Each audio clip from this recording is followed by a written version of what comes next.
Monday. Who TGI. looks forward to Monday? TGIM. Yeah, Who looks forward to Monday? I except don't know about anybody that Some looks of us. So. except any. TGIM. You never hear TGIM. It's like it makes his money on a Monday. People look forward to Fridays, bro. Nobody looks forward to Mondays. Both TGIM, TGIF. Now so they run out. What is actually the purpose, like our purpose on this? Like, are you just they give birth to you, you grow, become an adult, start working, hustle, live whatever life you can live, and then die, and that's just it. Yeah. The cocoa today, it's where this is our first episode, and this is a big step for everybody. All three of us. We're hoping that eventually this can also be something that the other people out there will appreciate what we're trying to do. So today we're going with the first episode. Basically, we are talking about our Japa story. In a Nigerian sense, it means immigration. So for me, I came to the United States in 2013, August of 2013. Episode. Why is it important that when you're immigrating, you have a clear plan of action? Because what that does is it gives you a sense of direction, so that once you get to the country, you know what you're already chasing. But I remember this was the issue. I wanted to get a scholarship. I was hell-bent on traveling abroad and getting a scholarship at the same time. I just wanted it to be that. I don't know, for some reason, I thought I could get a scholarship now. Why do you have to? When I calculate all that money, I say, this money go keep people. Just to come full cycle. So I never, to be honest, thought I would be in the United States. Because I'm this kind of guy that has always believed that opportunities are everywhere. And that was the primary reason why I went into medical science line.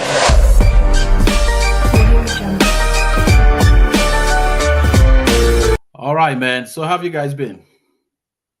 Well, Sunday, a bit chilly yesterday, but today not too bad. Looking forward to tomorrow. Monday. Who looks forward to Monday? TGIM. Who looks forward to Monday? Except some of us. So. Except any. TGIM. You never hear TGIM. It's like it makes his money on a Monday. People look forward to Fridays, bro. Nobody looks forward to Mondays. Both TGIM, TGIF. Now so they run out. No, everybody wants their weekend to be extended. That's for sure. But it's something that it's inevitable. You have to meet. Monday is a giant. You have to meet every day. You like it or not? Monday giants. Well, Monday taking giant. Friday coming back. I mean, you are conquering the week on Fridays, right? So you're conquering the week on Fridays. You're carrying the spoils on Friday, but you're carrying the spoils. Exactly. Monday is more like, man. Monday is when the battle starts. That's when the battle starts. You're looking at all these things you have to do before the weekend. It looks like a huge task, But makes a lot of sense there. Yeah, but like you said, Sunday is a chilling day. Today I just felt like sleeping. I was about to text you guys, like it's like we'll postpone this into next week. How was the birthday yesterday now? Otney? Yeah, it went fine though. It made like much sense that because you said? I said it made sense that we moved this meeting to Sunday. No, we know if we tried that yesterday, but yeah, because we didn't get back home until probably around almost 9. 9, yeah. That's a natural process. Yeah, so but it went well, it went fine. We had a good time, with him and other of my friends and families that were around. And so that one is gone. Life continues. That's nice. Yeah, so happy for the boy, man. It's his own journey, just the start. The guy don't know the hurdles ahead of life itself. Life itself. Life Oh, itself go is Epa. Make you no know. challenge. You know, the best thing is actually that you don't know these things until much later. That's the way I see it, because once you know, you don't start. Your problem starts. Yeah, right. You don't start. In fact, I keep saying it that man. When I always say when we were younger, life was just a lot simpler. Yeah, But now now so because there because was you no know, you sense of never know now. responsibility. Yeah, people they take Never care of know, you. which is good. Go to Your pay your your bills. biggest stress in a day might be your physics assignment or something. Even for you know, no assignment at all, safe. Now to just eat and No, I'm sleep. just saying when you Yeah, want yeah. small, When you small, don't you grow probably into like like say the whole teenager. thing, maybe the biggest stress for the day, Mm. physics assignment. Although if you go back Hmm. to school, or even in your secondary school for Nigeria, you know, as they sometimes na senior won't kill you that day. No, so like depends on what the kind of school This you go. soldier won't beat you. But Because really, all those things, nothing, it's not compared to an nothing. adult life at all. Nothing, nothing. Mm. But you know, life is in stages. Any stage where we day now, we they push Yeah, up. God go help us along the way, but Yes, so you know that's one of the reason. Mark, me and you we talked about these things like a couple of weeks ago. That what is actually the purpose, like our purpose on this earth? Like, are you just they give birth to you, you grow, become an adult, start working, hustle, mm. live whatever life you can live, and then die, and that's just it. Yeah. So it's more I, like it's I, no, no. While you are doing all those things before you die, you try to make a dent in the world. I think that's that dent. no, but bro, you actually don't even have to do anything. No, Like actually, now, what did you I know what tell I said? Blessing? Now, what did I tell Blessing that day? You try to. You don't Yeah, have to. If you don't, I mean, 7 billion people in the world, bruh. you understand what I'm saying? Now, let me even this guy. Sure, this guy don't die since Mandela. Who All be the that? whole accolades where people they give him to date now, he's not Who even be that? aware of it. Who He's be dead that? and gone. So I'm Who? saying at the end of Nelson the day, Mandela. I'm saying Nelson. Oh, okay, okay. Mm, I'm saying at the end of the day, now we just put so much pressure on ourselves. Really, you Well, don't have to do anything if you don't want to. I understand you don't have to do anything, Mm, but in fact, thinking about it, look at all the millions and billions of people where they, how many people really, you know, they do if stuff. but really those small percentage where they do things, now them they make the whole world they move to the next level. But at the end of that, we are saying the same thing. But Who cares? Who cares when you are going to die and leave the world? Who cares whether the world move to the next level? You understand what I'm saying? I no, Nobody that's the cares. first thing I said. At the end of the day, whether you do or you don't do, I mean, in Mm. the next couple of weeks, you know your great grandpa, no, your great I grandmother. know now. What did I tell you? I don't meet my great grandfather from Yeah, my father's side. You know, I yeah, don't even die before they born me. yeah. So for So that my journey that now, you one know, is even your though now saying on a get person family. Oh, yeah, you know, even though saying get grandson, we just they cause problems everywhere. He is not aware. So life is just man, you just do what you feel do and just leave the rest. yeah, yeah. I think while you are, trying to in between the they born you, you grow up. You also maybe you born or you not born, you die. In between those four cardinal points, you go to try do things, enjoy the moment, create You're things, correct. I Yeah, I Yeah, think mean definitely, I definitely. think Yeah. that's what it really is. But That's that's why what it looks like that's for you or I or anybody. I mean that's where I am at this point. Like, when I thought about everything, like I thought to the left, to the right, and I mean this could probably be one of the topics we'll discuss in the future. I Yeah. just came to the conclusion that at the end of the day, I think it will serve the best purpose for me to actually enjoy whatever money I'm making. I am working for me to enjoy my money while I'm here on earth and I'm alive. Of course, with my family. But the whole thing about, oh, you're working and everything you're working for your children and your children's children. And I mean, of course, you can do all of that. Like, but me, my own opinion is creating making sure, okay, I pay for your education to whatever stage you want to get to, and then maybe have some kind of investment that I know that, okay, this is in your name. But you see, the remaining money that I have is for me to spend for myself, for my life, while I'm alive, Bro, right? welcome to my side. You see, that's my philosophy. Well, I mean, without And I stating it know that way, it's I don't implicit. I don't even yeah, think it. I don't like. I told Blessing, man, when they talk, I say, bro, you don't actually have to do anything. The most important person to in this life is yourself. You see, your Peking, your mama, your papa, they are important. So don't get me wrong, But I'm saying at the end of the day, if you yourself, you are not right, you're not going to even do right by other persons. Yeah, I think to your Yeah. point, Mark, And how I would see it is more like we tend to look at all these people, all these things, and basically forget ourselves within the loop. I think that's really what On it point. is. On point. for real. Well, You because it's just like, forget. You go worry about this, worry about that. Yeah, I mean, all those things are important, but you yourself in the process, you are the. It's ironic, right? In one way, you are the motor in that thing, trying to make things happen. On the flip side, you're just like a wallpaper. You're not even. I'm telling you, You're I'm just telling you. there, a decoration. Because it's more like, oh, you're accumulating, you have $10 million in the bank, you have 20 million, $50 million, all saved up somewhere and all that's like, oh, this is for my children. And then God help you. I mean, by the time, of course, it's good that you have that money, you are taking care of yourself as much as you can, but not that you have the money and then you're living at a very minimalist, kind of lifestyle and still trying to just, push things gradually. But that whole money that you've kept somewhere, that means for the larger part of your efforts in life, all the time, the 20 years, 25 years, 30 years, 35 years, 40 years that you actively put into working within your lifespan, the product, the outcome of that majority of it will go to your children. That is, or your children's children, right? That's the plan. But what if these kids grow up and then, it's more like you struggle so much, you are driving Toyota, so, to save this much money. And then as soon as you are gone and you transfer this money to the kid, he's going to buy Lamborghini first.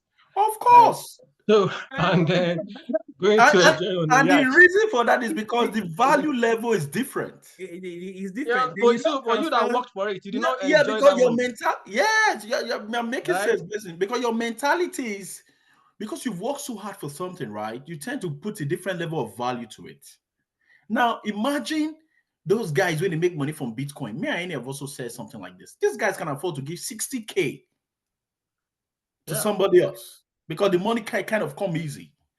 See, life is the way we sell. More not digress too further. Let's I mean, come back it's to interesting. We'll get there. But what I also wanted to say is, in fact, you are looking forward. If you just look backward, blessing, the things where our popsy don't arrange, our mom see them arrange. We did there to help them do anything now. Exactly. We're not there. Everybody don't Japa. Yeah, I mean, when they Everybody were don't Japa. buying or doing or hustling or they were thinking of you. bruh, You see where the Wahala day now. And now bruh. you're not even there around. I know, bruh. I don't look at Not all just that the you're not around, you're not even interested. nah, I mean, how you want to do them now? How? So I think it's trying to achieve that balance where you take care of all that you need to take care of and you enjoy yourself. Maybe with the caveat that people are different. Some people don't, they don't need much in terms of how much they really need to spend. They are fine. They have money, but they don't connect with maybe some level of things.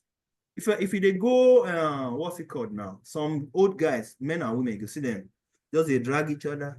After they go Costco, they will go Goodwill. These guys get money.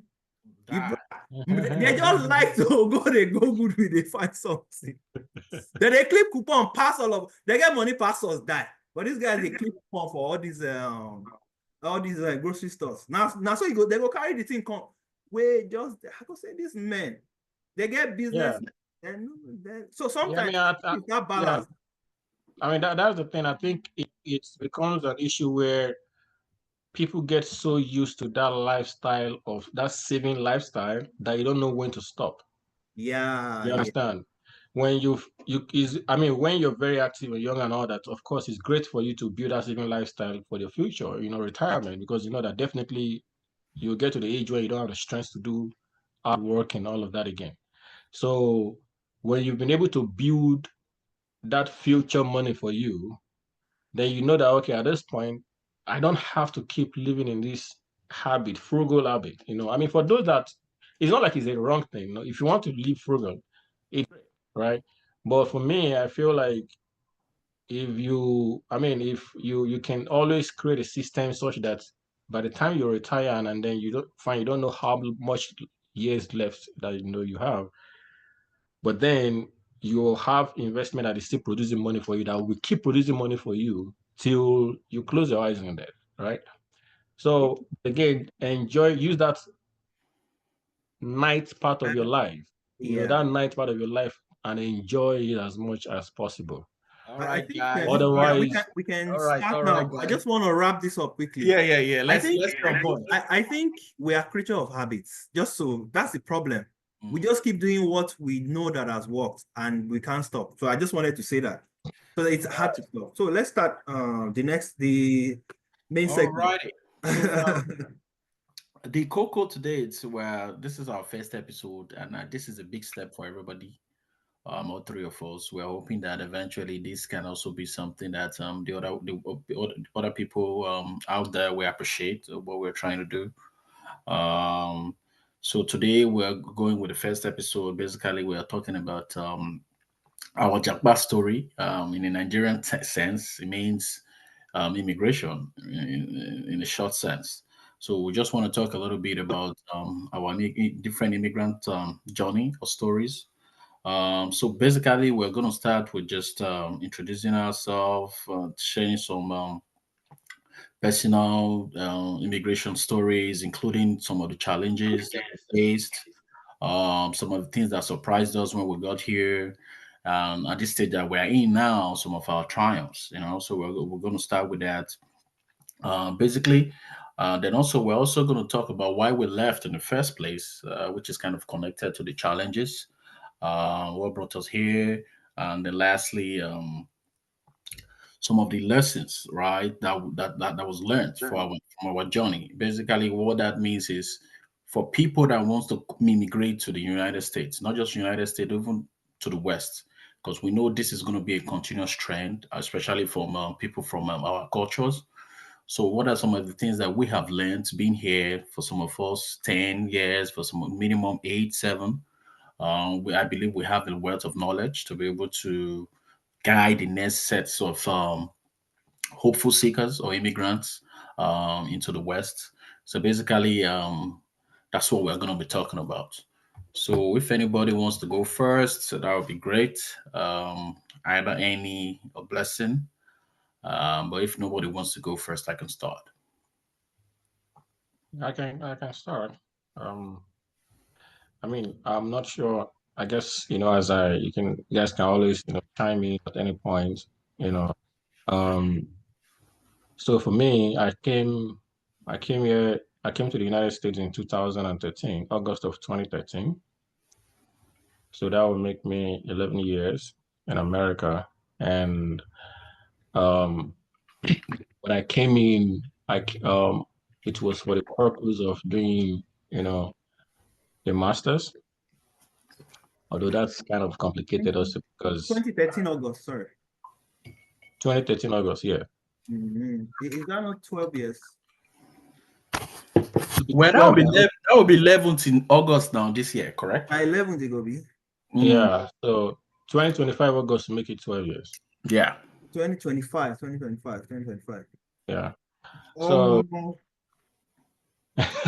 wow. as in you don't see her now. Yeah.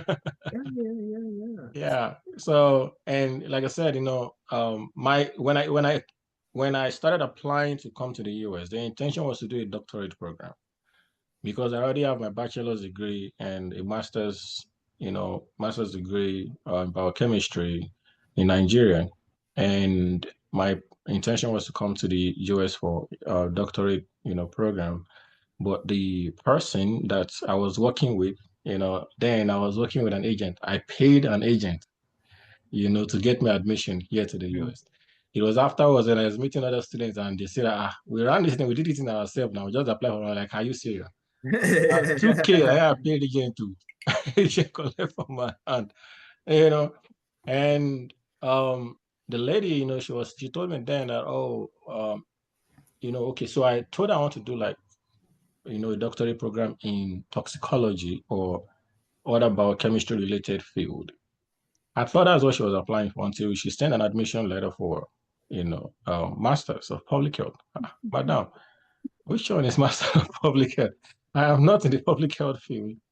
I haven't done anything in public health before. Like, what's you're like, oh no, you need to get. Destiny changers. I'm telling you, I'm telling you, that's actually just changed my whole, life like that. It's all good. And yeah, so she was like, well, you need to get to the US, first before, when you get to the US, it's easier to apply when you're already in for a doctorate degree program than applying from outside.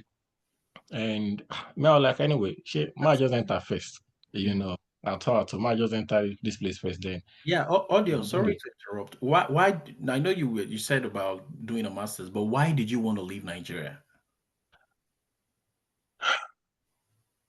So, of course, leaving Nigeria it wasn't like out of a passion or a burning passion to leave the country initially, right?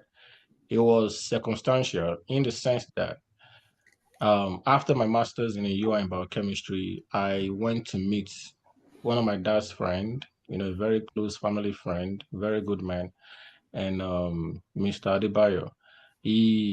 I went to ask, I applied to NLNG for a position.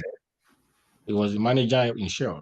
So I went to meet this man. I was like, sir, I just applied for this position. No, I know you are a manager, and please, if you can help me, if you know people in that company that can, help me push my application and all that, it is in Nigerian setting, which I think even applies here anyway. Like sometimes you may need to know somebody to help you push things, in the background. And the man was like, young man, I think you have a very bright future. Nigeria is not for you. You need to move outside the country and go outside and, How you say no? In they use Odeshi, man. I don't know. Yeah. But he has known me since like I was since you were little, from church. okay. Yeah. So like I was very, very I was way younger. So he has known me. And he had 2 kids here already who were in school. I see. So there were a lot of Yeah. common grounds in terms of Yeah. age. So I was even older than his kids. I was way older than his kids. But he already had he had 2 kids here, who were in school. And it was like, I think you should go to the US. Yeah, you can see both the Nigeria and the US and where it's going, where you feel like you can already that's so I was like, at that point I was like, then going to the US was like, you want to eat an elephant, to me, like US, long. But you had no idea now, which is fair. I had no idea. I wasn't in my mind. I wasn't even thinking. It was like an impossible task for me to even think about going to the US. Lack of information, Yeah. So that's when he now told me what to do and then gave me the link to this woman. I see. So he was your connect. Yes. It was my connect to the woman, and who apparently was an education agent. She helps a lot of students coming to the country, from different countries, especially Nigeria. So that's like a family business for her and her husband. And so I reached out to the lady, and she told me that, okay, you need to write GRE, and then send me your documents, your transcript and everything. I sent everything to her. I was in UI then, going to, what's the name of that library? Kennedy. Kennedy Library. Yeah, going to Kennedy every night. I was going to study for GRE, like I studied GRE for like 2 weeks and then went to write the exam in Lagos. I remember that. 2 weeks, full GRE. Yeah, I studied for like 2 weeks. God, that time, 2 weeks. Brain the hot. That time, I just finished master's then. You know, we write GRE now. I just finished master's then, so my head see the bubble, So and after 2 years, if he still fail. oh my God. Yeah. So that's how I wrote the exam. God help me, at least I can't remember my exact score, but at least it was sufficient. It was good enough to get the admission. It was good enough to get me admission here. When I sent it over to her, so we applied to different schools, but Georgia Southern was the first that responded, and that gave me admission. The whole process in 2013 started from February 2013. The first time I made contact with this woman was in February of 2013. By August of 2013, I was in the US. That's the way it usually is, yeah. Yeah, so like it went by so quickly and so fast, and in a lot of ways, I feel like I am just probably lucky and favored, in a sense that getting admission, getting all my financial papers and documentation together, for I-20 to come in. In fact, by the time I resumed at Georgia Southern in August 22nd of August 2013, by the time I resumed, the school had already started a week before I came in because my I-20 came late. The day I got my visa, at Water Carrington, the day I got my visa, I got it on a Monday. They told me that, oh, you pick up the visa from DHL office, on a Thursday. Is it Thursday? Yeah. So that Monday I was in Lagos. Yeah. After on Tuesday, I traveled to Port Harcourt to go and see my parents and my family and all that on Tuesday. In fact, that one too, there is another story entirely, maybe later, like all the things that happened in between. That I got stopped by police in Onisha. They took me to police station on my way to Port Harcourt. Destiny blockers. Those are the destiny blockers. Well, that one is another story. Block destiny for that side. It depends. So whether they try to prevent the guy from coming because his future did Nigeria. Nah, they won't block that guy. They won't block the guy. Because I not get money, so I won't begin to buy flight ticket. So now night bus I pick from Lagos for Monday night. Got to Onisha on very early in the morning on Tuesday.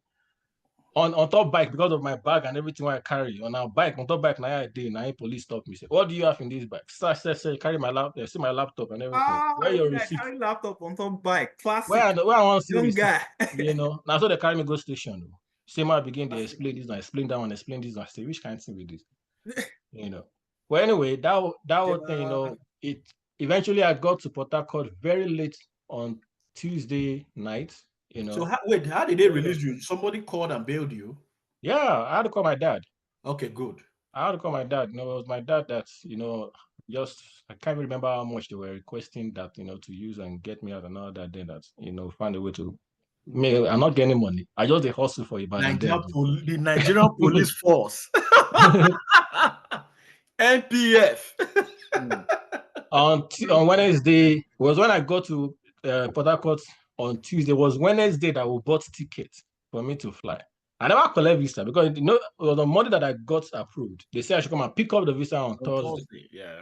So now Wednesday we will come run around Port Harcourt, go find ticket, bought KLM tickets. Then maybe 500,000 because I wanted to buy it for the next day. It was like 500,000 naira ticket. I remember very well, which was way, way, way, way expensive. Because if I had longer, if I had longer time, it would have been cheaper. But anyway, go back to, so I took a flight from Port Harcourt on Thursday, straight to Lagos on Thursday. Went to DHL, picked up, my passport with a visa on it. Was at my friend's place, Collins, on that. Collins was the one that actually dropped me at the airport on Thursday. And then that's how I flew to the US, that Thursday night, And yeah, so me coming to the US was, like I said initially, was not hard, it wasn't like something that I planned. It was based on somebody's instigation, who felt like, I would do better outside Nigeria than, hustling, for job in Nigeria and all that. And I'm really, really grateful to him. I'm really grateful to him for saying that and pushing me to do, at least show me the light. Mr. Adebayo, I love him so much and his family. They are very, very close, people and very, very, very helpful, And yeah, so that's my story on how I got here. So that's why you left, correct? Yours was very opportunistic. There was not a clear plan. Now, why is this important? We're going to talk about that later on further episode. Why it's important that when you're immigrating, you have a clear plan of action, because what that does is it gives you a sense of direction. So that once you get to the country, you know what you're already chasing. Most of us get stuck in that school system, right? Which at the end of the day, you end up spending 7, 8 years, 6, 7 years just because there's no plan. Now, Annie, you want to tell us why you left? Since Blessing has been able to absolutely give us his own background. Interesting story. Background. Yeah, I like the opportunistic angle, just see an opportunity, take it. I don't think most people will refuse that if you give them that. But me coming to the US is quite interesting, right? So let's see. right from school, I always thought, yeah, I'm going to go to the US. Oh, no, it wasn't the US actually. US was my last option actually. I actually had admission UK, Australia, uh, Canada wasn't, they have a funny system where you have admission with the school, but you need a professor to sign you up. They give you 6 months. If they don't sign you up, then you can't do the master's or the PhD. At least for that school, I think it was Manitoba. I can't remember. So I didn't get someone to sign me up. So that. But anyways, I always thought I just can't do masters. I knew I was always going to study more, right? And just go and experience the world, that kind of a thing.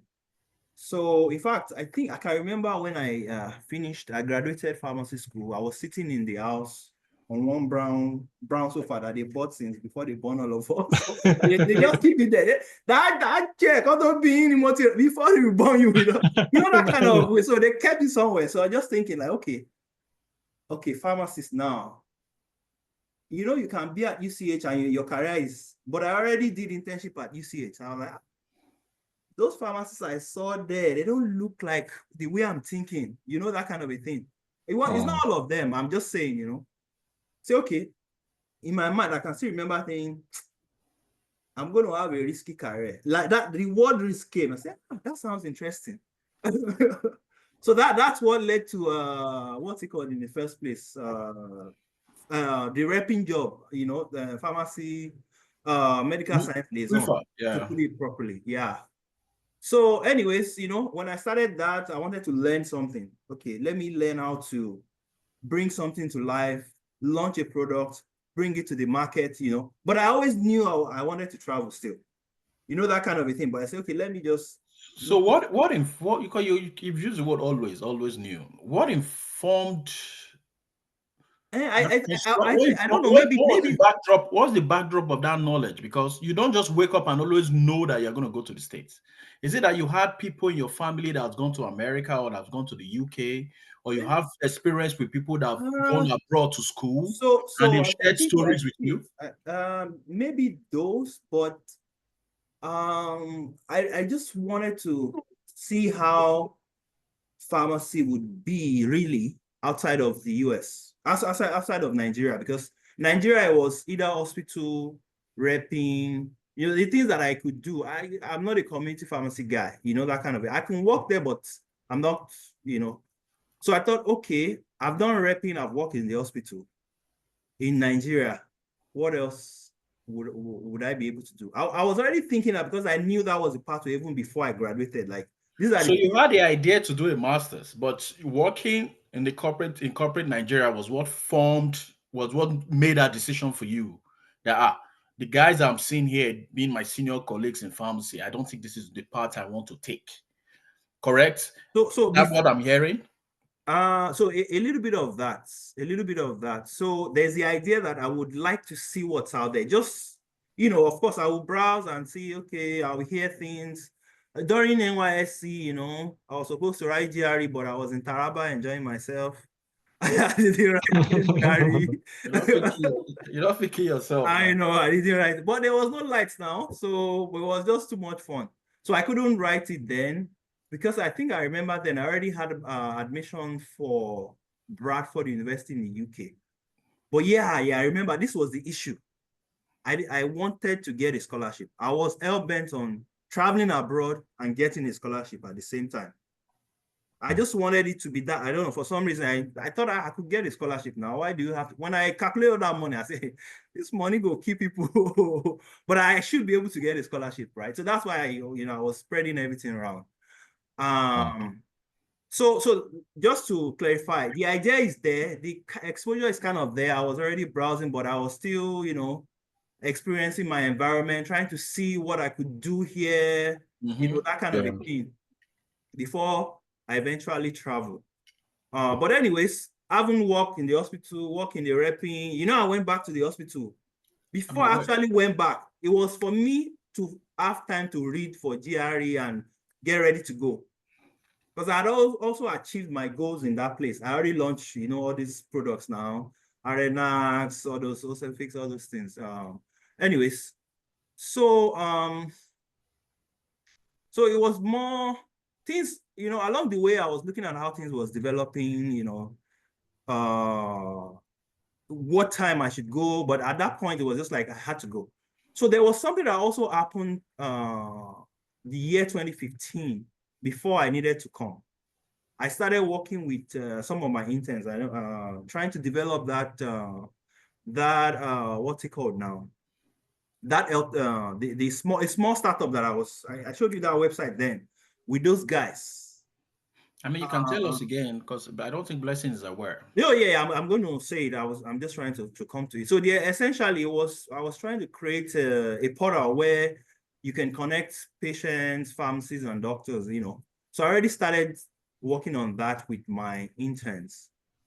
So I was thinking, should I stay? Do I have enough knowledge in this space to stay? Do I go? So that was when I was, But then, like Blessing, I remember one of my one of the pharmacists at the hospital where I was working. The guy is an interesting person. He just come and talks to you about something that you are thinking about, and he's very clear about what you are saying, and you've not told him anything. Anything. And that's the second time I didn't tell this guy. This guy just came. Wow. Say, what do you they do for here? go do this thing. That kind of a thing. So, okay, I don't know what you're doing here. So if I say if you do it by now, by this time, you should go. That was what happened. So although I've been getting other, places, but the scholarship never came in. Yeah. And I wasn't trying the US as well. I was like, with this US, I don't know. I think Canada would be easier because of paper too. Because the process was very clean in Canada. I understood so you already thinking what I needed to do and all that. So it's okay. But as God will have it, thank God I didn't go to Canada. So before you the code won't keep passing for US. You would have gotten used to it if you had gone to Canada. That's what you would have gotten used to it. Yeah. So just to be clear, yeah. The reason why you left, or you already had the idea that you were always going to leave. Yes. But things along the way help you prepare that decision. Yes. I knew I was going to have an advanced education. Yeah. Okay. And this also happened. Like, in addition to wanting to see what pharmacy was like, I knew I was going to. But, at some point, working in Nigeria, you keep wasting time. Well, you keep spending time. Don't let me say waste time. And like, people, maybe you should do your master's. Okay, so I actually collected, I paid 21,000 at Zenith Bank inside Unilag to do MBA. I filled form. Oh. I submitted the form. One Saturday, I was supposed to go for the interview. I was just like, Friday night, I was thinking, do I really want to do any master's in this country? Any advanced degree in this country? I said, no. Saturday morning, wake up, I pull music, pull football, just say, I don't go anywhere. May I keep that. After you don't pay finish. But what made you not apply for the US? Because you said you were avoiding the United States. So what? Yeah. Give us a little snippet into that. Yeah. So I already knew the US system too, even at the time. I was speaking with Wale too. I knew what the US system was about, what I needed to do. Did I apply? So yeah, I did some applications just to add as backup, as time was going. And then I did the GRE too. So initially I didn't do the GRE. So when I finally did the GRE, you remember GRE, you remember what they stopped it in Nigeria? When I was reading, to go and do the thing.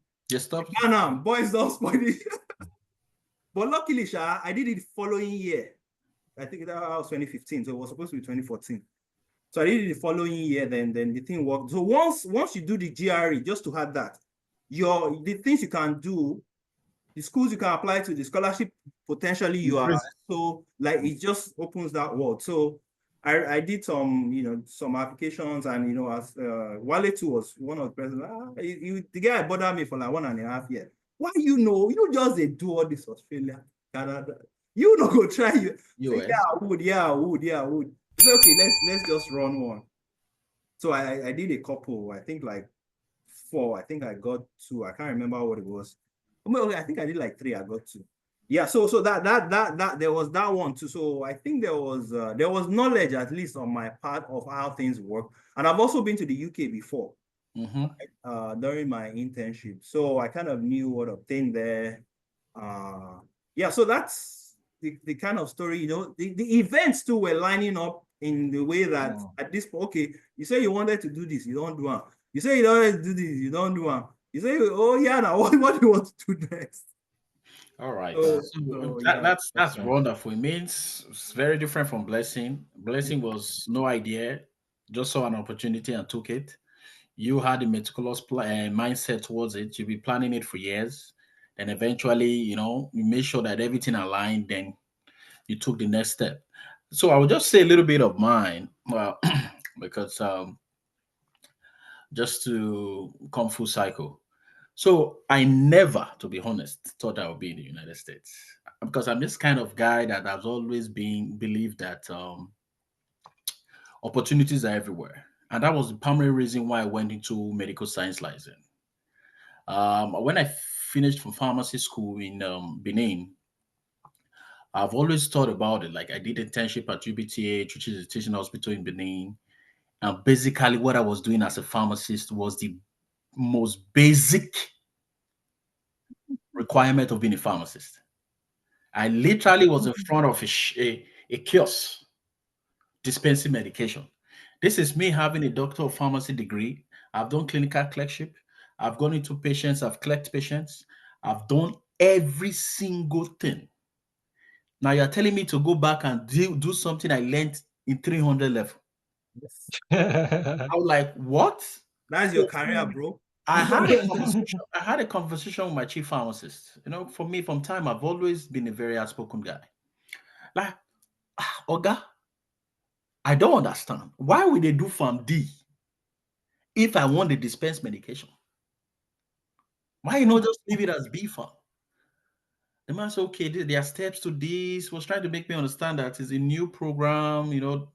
Eventually they're going to expand the scope of things. That eventually they're going to get to the patient side, which because all my clerkship was at the patient bedside.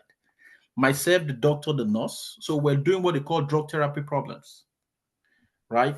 I mean, back Mm. like serious work. We will live 4, 5, 6 years in pharmacy was clinical clerkship. So I said, no, no way. I can't be here for 30 years dispensing medication. It won't happen. So while my guys were like, man, I'm looking for a job to come back to the hospital, I was looking for a job that was going to take me away from the hospital. Like, I don't want to even. In fact, what also made me very irate was the calls. You go 8 hours, be in the hospital for 48 hours, sometimes longer than that if it's weekends. You'll be there, you'll be away from your bed. I said, no, no, no, no. There is a way to make money. Yeah, they like calls that year, Sha. No, I never really enjoyed it too because my nights is you'll just be there. Somebody will just come from emergency and they need this. Oh, Benny, I'm trying to sleep. Why are you trying to? You're at work, bro. You're at work. Why are you trying to sleep? Now the money I teller mean, they you go pay want me you. now?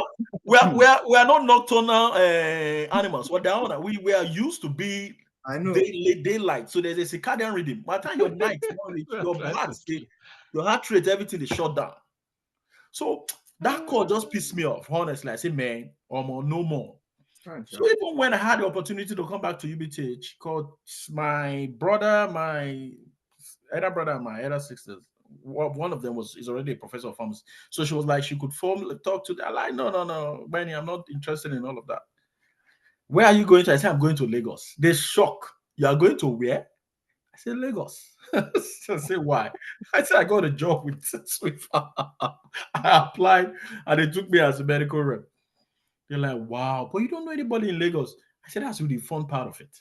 I don't need to know anybody.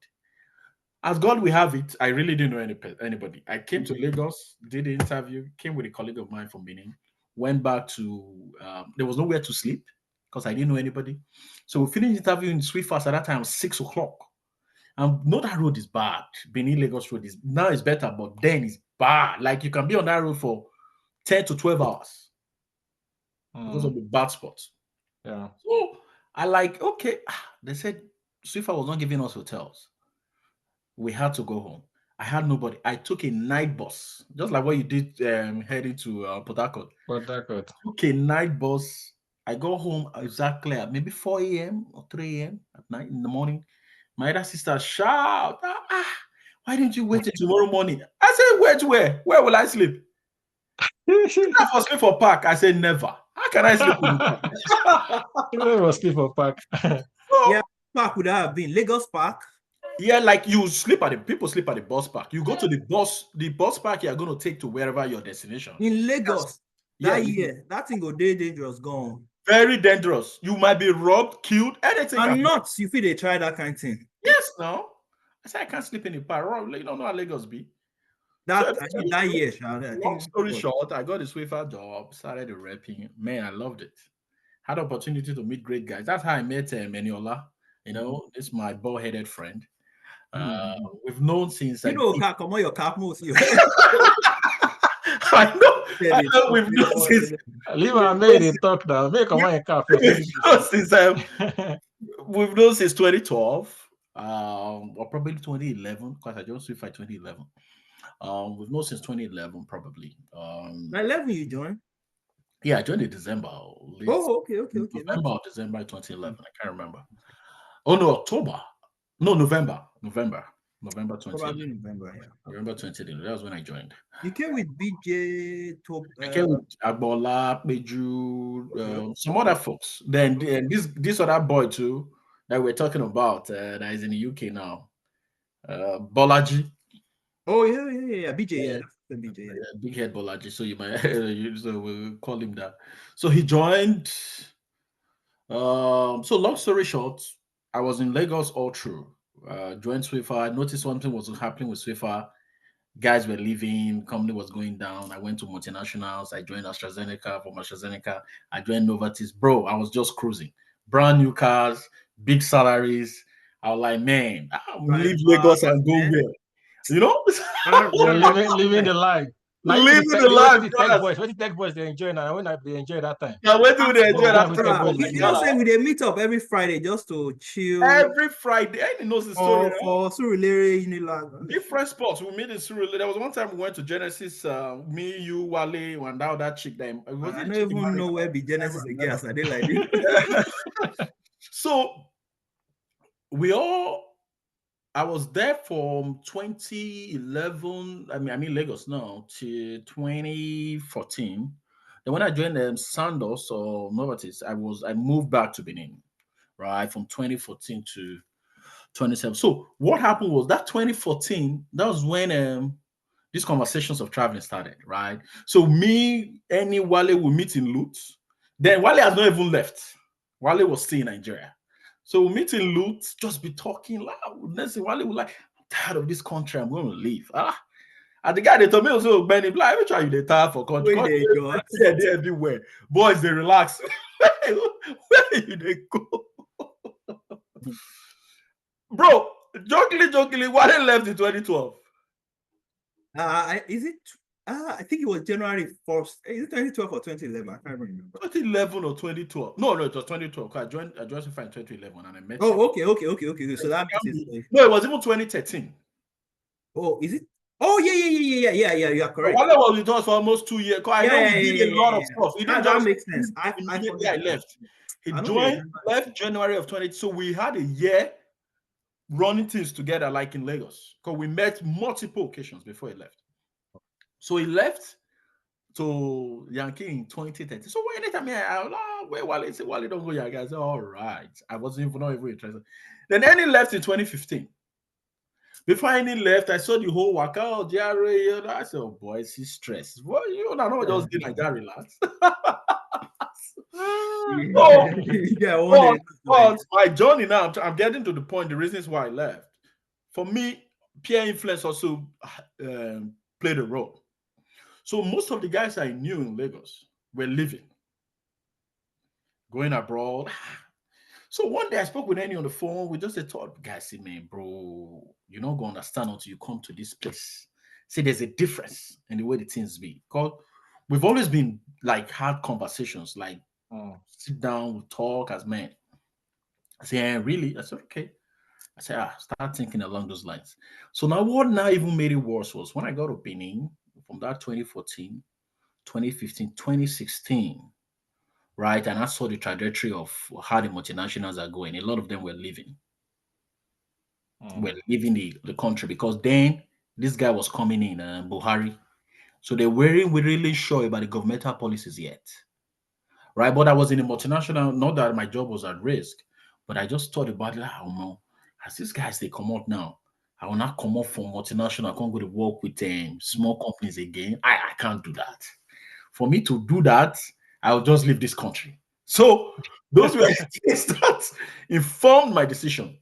So after I had that talk with Annie, I like, well, let me just see what's up with this. Jokingly, I took February, similar to what you did. I don't think I even did 2 weeks for JRE. I did that JRE. I took that JRE in February. I paid for it in February, wrote it by the end of February, and just go right down. Say, man, anything we want to happen may happen. Eventually, the result came out. It was good. I started application. Any was instrumental in that. I said, just apply to Georgia Southern. Take boys. Okay. So I include Georgia Southern. Then I also got admission in like 2 or 3 places. I got one in California. Yeah, I remember you had that California. Scholarship, like giving me 60-70% scholarship. And he said, oh boy, not go. California. Men don't tread. You don't go You don't go to break ground. Just quietly carry yourself. It wasn't even a big deal school, I think. So that I think I was also UCLA, no? Was it UCLA? Yeah. Oh, was it? Okay. Was UCLA? Yeah. You like UCLA gave me a master's in public health because I had a Pharm D. Yeah, absolutely. So the guy called me called me like, man, we're going to give you 70% scholarship. We want you here. God bless it. They define diversity. No, not until you get here. You're not going to understand this thing. Yeah. So he was like, man, you don't look my. I said, man, I don't even know say Nigeria they do Pharm D. See if this Pharm D thing they do it here too in California that me go just fit waiting they need. Look at it as it. So I can't speak with anything, my brother. They like the cost of living there. Whether that guy even give you 90% scholarship? No go. I mean, people went that survived, but I noticed eventually they still have to. They have to move where we go. Yeah. A lot of people are like, okay, why? I mean, UCLA would have been a good draw, but I dropped them that time. But also that time too, it's like you were 1 year into the program, right? You were So I could see how things will work already. So I said, okay, no wala. So I did the Georgia Southern thing. Georgia Southern, I didn't even have scholarship, mind you. It was just the raw admission, right? Yeah, when I was coming in. So he told me, yeah, you can move around. You can also apply for a diversity waiver. So there were certain things we did, right? Just to make sure the admission makes sense. So in a nutshell, so that we don't waste too much time, the reason why I left were 2 things. Better opportunities as a consequence of governmental policies changing quickly, affecting the farmer market in Nigeria. And me thinking that, the best way out was to probably come to the States. Another thing is a lot of the guys that I actually resonate with a lot, right? I have friends all over the place, Benin too. But most of the guys that were in the pharmacy profession, pharmacy is just funny, right? It's like the brother is like a cult. So if your guys are moving, the tendency for you to follow, because you go always gonna say, this guy knows what to do. Yeah. So those things were. That's very interesting. I wanted to add 2 things, and it's attached to what one of them. I said the peer thing. I was speaking recently to Toby for Canada. The guy was like, when I come out, say people they reason things, because I could notice the Ogashion that time. When they go, the guy said, yes, how they come out, see how they travel. The guy shake me, say, well done. Me, I just an Ogashion and a correct me just they go. He now said something. He said, when you wanted to leave 2 years into the thing, they come promote him. I remember. Yeah. And you know what was also happening then? They don't promote almost everybody waiting in front of me. Yes, so you were next. So me, I know say this thing, they go one wrong person, this thing. Me, at that time, I don't even want to hear anything. I think they gave it to Aki. No, it was they already Aki was before me, so they gave everybody. Yeah, so everybody you were they get to don't come. So the next thing my Say make una no just worry, me na hold am. Then to go back a little bit further, before I started my main internship at UCH, I was doing internship at the States while I was already thinking. So there was this man, he graduated in 1984. He's half Ghanaian, half Nigerian. He's a pharmacist, right? So we're just walking. The guy was like, when he graduated, he had the opportunity to go to Ghana. He had the opportunity to stay in Nigeria. He had the opportunity to travel. I think he had, I can't remember the fourth one. He said he was like, why would he? The travel was, it was like Ghana, not really. But maybe in for travel. But it was like, Nigeria good now. Nigeria go better. The guy said, look at me now. I mean, he said that, but really, I don't enter the guy house, motto, go picking before, brah. Like when he said that, now person where we they talk, now man. So the reason I say, man, if this man will wait 20 years thereabouts to realize this is what is happening. So I keep on say, okay, more would they run these things? That would have been my case because I was not very moved to leave, to be honest. Yeah. So that's the thing. So I was already thinking that way, but all those events and the picture and the pocket and the pocket. Okay. Looking at all these things, so it's like I try to always travel back a little bit. If this man 84 say he go better, if me 2010 never better, he try things say he go. Well, I say so my mind like he go better, but if he no be when I did, and I always tell people Nigeria go better, but no be when you did. When you did there. You're correct. And look at where the country is now. It's getting progressively worse. Yeah. I think the next thing what we can do for next week is we'll talk a little bit of our challenges, coming in. Because now we've talked about the story, why we left, how we got here, some of the motivating factors why we had to leave the shores of Nigeria and come to the States. So the next phase or the next episode, guys, watch out. We're going to talk about our challenges. Some of the things that we faced while getting here, and for me, it was quite a lot, So I think that's what we should talk about for next week. If anybody has anything else want to share or chip in, please feel free. If not, then probably I end the meeting in 5 minutes. Yeah, I think it's been great. So absolutely. I mean, I think it's a good run. It's a good run for our first episode, and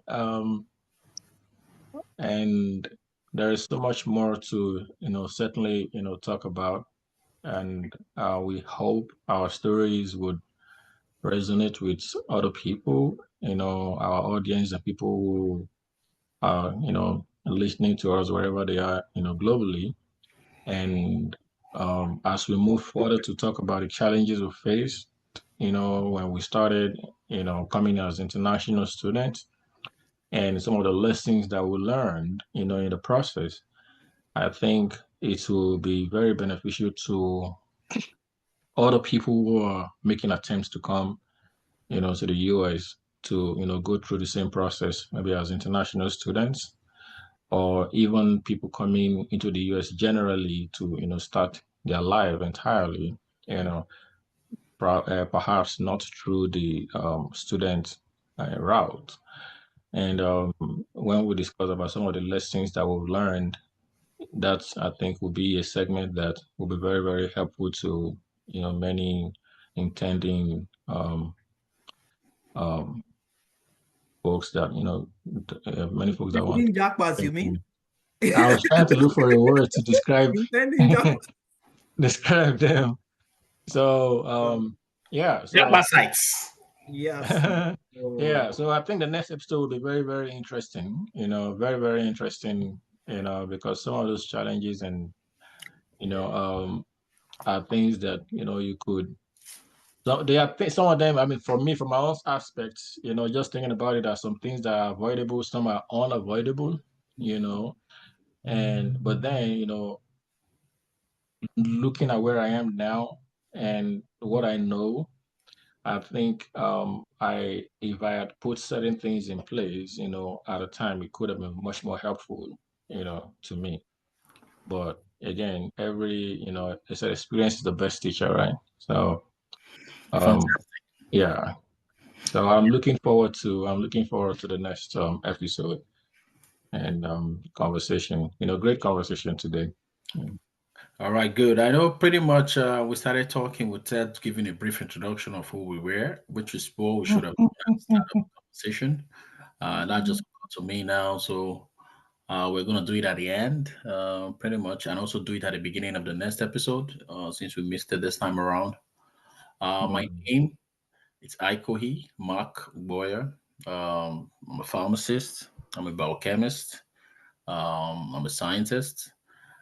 Basically, I'm also I would say a world person in terms of or a person of the world because I enjoy going out. I enjoy being outdoor. Those are the things that I have more meaning with. Currently, I'm in corporate America, trying to really understand if that's what I want to do and why, and also trying to do this too. Uh, basically, I have experience of been working since 23, so that's about 15 years now, which I think it's I find very interesting. So that's the tidbit about me. You guys can also introduce yourself just to close the meeting. Yeah, so my name is Blessing Odion. I also went to Georgia Southern University, for my master's and doctorate degree in public health.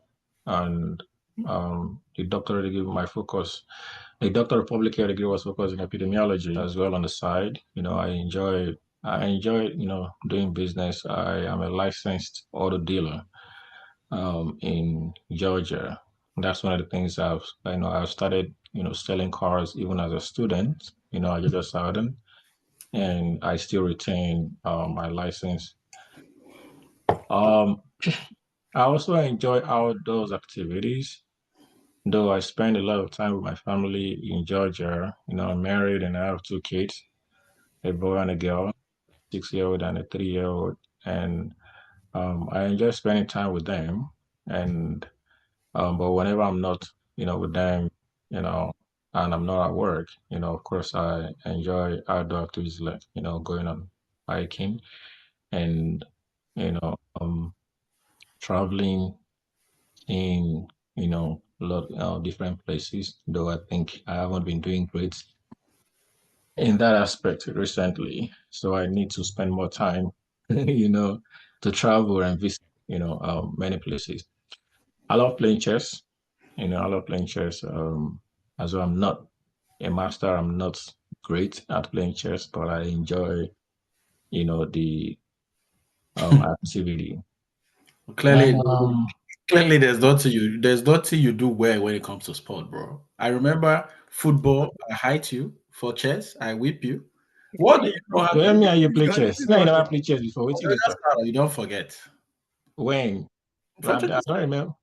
No, I don't me, remember me, playing chess with you. you, and what's this other guy's name, man? This is the Emeka. Emeka plays chess too. Well, I don't remember, but I don't think you I have the have a capacity. chess board. We can play online. I'll bring it to the show. We'll sit down and I play. mean, of course, that's something I'm very much open to. I don't think you have the capacity to win me in chess.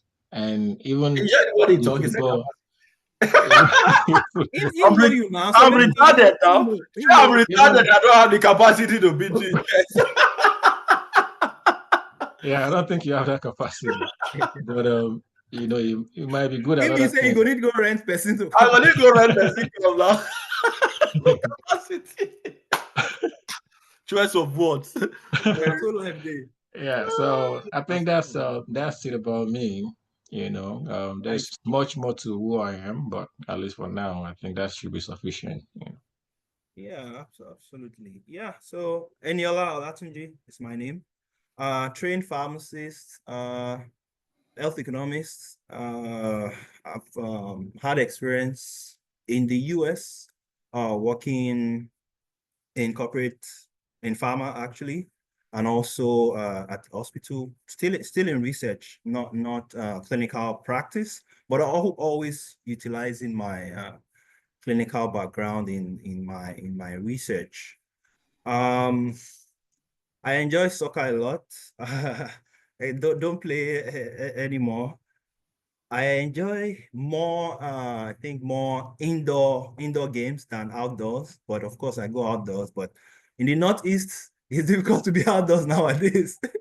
The cold won't keep person. Oh yeah, it's snowing over there. Cold won't keep person. Yeah. But what I think so far, what I like about myself is also I like traveling, but it's not very obvious. But I like being in places, understanding the place, the location, imbibing, living in the place for a little bit, understanding the differences, what the people are like, what the place is like, or what it has to offer. So I like to say I'm a moving, observing machine. I'm always observing things and thinking how things, what might have happened before, what would happen going forward, you know. I just do that. I've been doing that ever since. I just do that. Then sometimes I write down, always generating ideas. Most of them not executing on. Because yeah, but some of them I execute on, to be fair, and you know I get results mostly in line of what I'm thinking. But generally I appreciate the fact that you know I'm in the US, and I say I'm lucky because I have a lot of my friends around, right? Even being able to be with guys here, you know, to talk on this platform, I think it's a blessing in itself. These are guys that we've known, you know, for years. So I appreciate that. I'm someone that I think I can see value in ways that people generally may not be seeing value, but I'm looking forward to us having more episodes talking about different experiences or you know happenings in the world or how we think the world will go wherever the podcast takes us. So yeah, excited to be here. Yeah, so eloquently said. All right, guys. Thank you for making yourself available to be able to do this. We'll hope to see you guys again next week. Yeah, see you later.